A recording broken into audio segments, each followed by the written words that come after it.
Pernah merasa seperti jadi musuh bagi diri sendiri? Kadang, tanpa sadar kita terjebak dalam kebiasaan yang justru merugikan diri sendiri, mulai dari minta maaf terus-menerus, sampai takut mengutarakan pendapat demi menghindari konflik.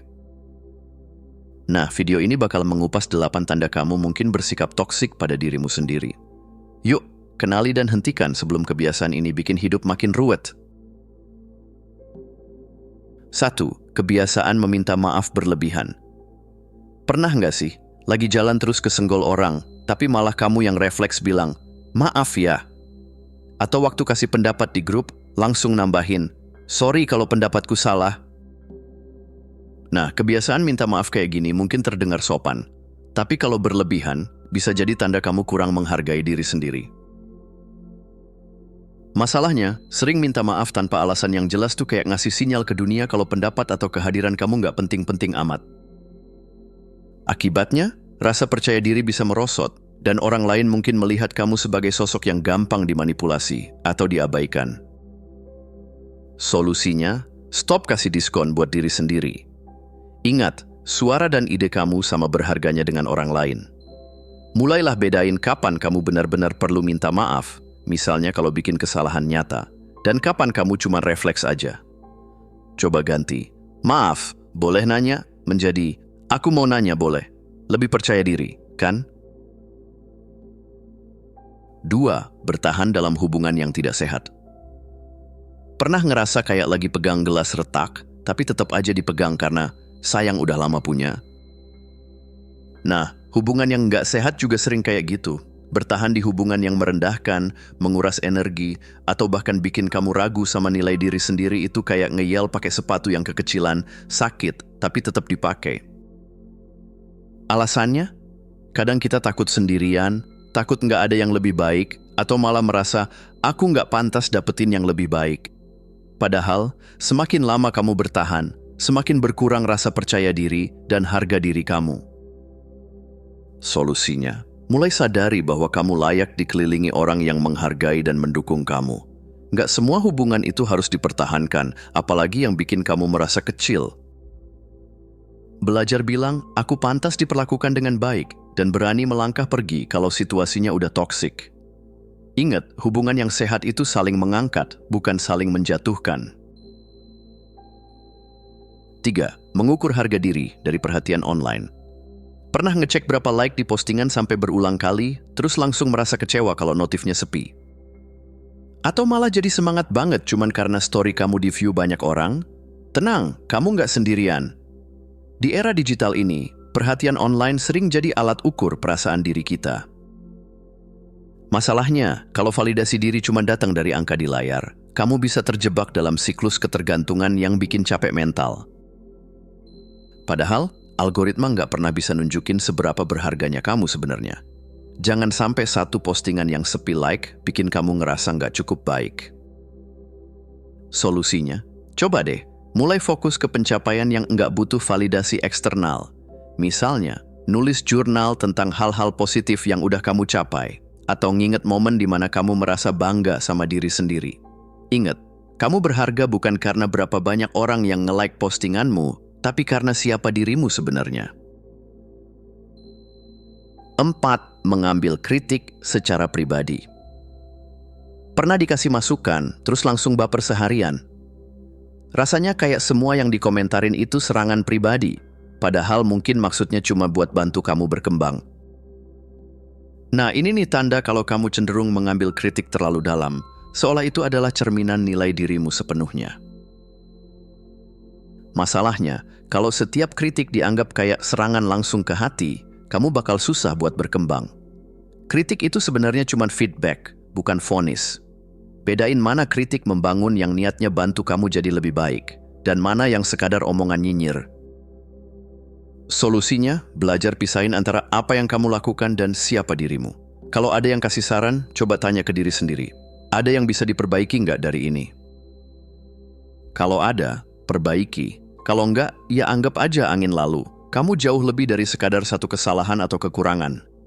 Ingat, bahkan orang hebat pun belajar dari kritik. 5. Self-gaslighting atau kritik diri yang berlebihan.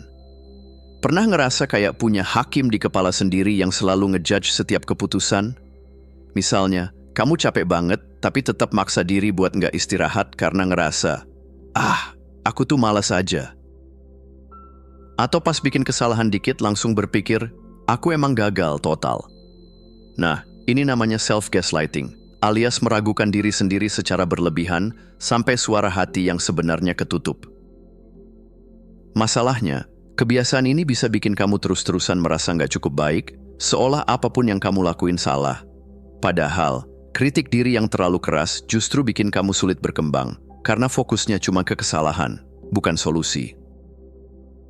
Solusinya, coba deh, mulai ubah suara hati jadi lebih suportif. Daripada ngomong, aku payah, coba ganti dengan, aku lagi belajar, wajar kalau ada salah.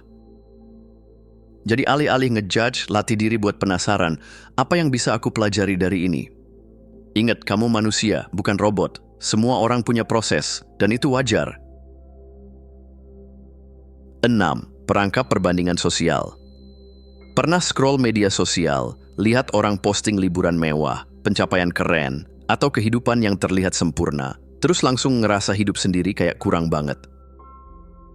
Tenang, kamu nggak sendirian. Perbandingan sosial itu jebakan yang sering bikin kita lupa bahwa media sosial cuman highlight reel, bukan realitas sepenuhnya. Masalahnya, ketika kamu sibuk membandingkan diri dengan orang lain, kamu jadi lupa menghargai pencapaian diri sendiri. Padahal, setiap orang punya perjalanan yang unik dengan tantangan yang mungkin nggak kelihatan dari foto atau video yang diunggah. Solusinya, daripada fokus ngelihat rumput tetangga yang kelihatan lebih hijau, coba ingat pencapaian pribadi yang udah kamu raih, sekecil apapun itu.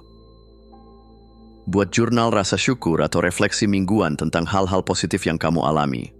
Ingat, hidup bukan kompetisi. Fokus ke progres kamu sendiri, karena yang terpenting adalah jadi versi terbaik dirimu, bukan versi editan orang lain. 7. Menggunakan tidur sebagai pelarian. Pernah nggak sih ngerasa capek banget secara emosional, terus akhirnya milih tidur sebagai cara buat kabur dari masalah?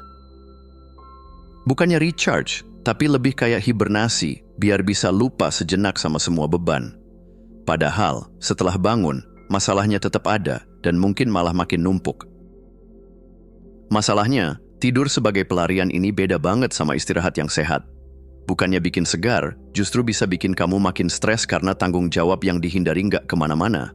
Tidur jadi semacam tombol pause sementara, tapi bukan solusi jangka panjang. Solusinya, coba deh hadapi masalah pelan-pelan. Buat rencana tindakan yang jelas, misalnya dengan metode SMART, spesifik, terukur, dapat dicapai, relevan, dan berbatas waktu. Kalau memang perlu istirahat, ambil waktu tidur yang cukup, tapi jangan sampai jadi cara kabur. Hadapi masalah dengan langkah kecil yang realistis, karena setiap langkah maju, sekecil apapun, tetap sebuah progres. 8. Selalu setuju untuk menghindari konflik. Pernah nggak sih kamu bilang, iya, nggak apa-apa kok, padahal sebenarnya kesel atau kecewa? Atau setuju aja sama pendapat orang lain, meskipun dalam hati kamu ngerasa beda. Kalau sering kayak gini, bisa jadi kamu terjebak dalam kebiasaan menghindari konflik dengan cara mengorbankan diri sendiri. Masalahnya, selalu nurut demi menjaga kedamaian, bisa bikin kamu kehilangan suara dan identitas diri. Lama-lama, orang lain bakal nganggep kamu nggak punya pendapat, dan yang lebih parah, kamu mulai merasa nggak dihargai. Ujung-ujungnya, muncul rasa kesal yang dipendam dan bikin hubungan jadi nggak sehat. Solusinya, mulailah belajar jujur soal apa yang kamu rasakan dengan cara yang asertif. Ekspresikan pendapatmu tanpa takut, tapi tetap dengan cara yang sopan. Ingat, nggak apa-apa kok kalau ada perbedaan pendapat. Konflik yang sehat justru bisa bikin hubungan lebih jujur dan saling memahami. Suara dan kebutuhanmu penting, jangan takut buat menyuarakannya. Terima kasih sudah menonton.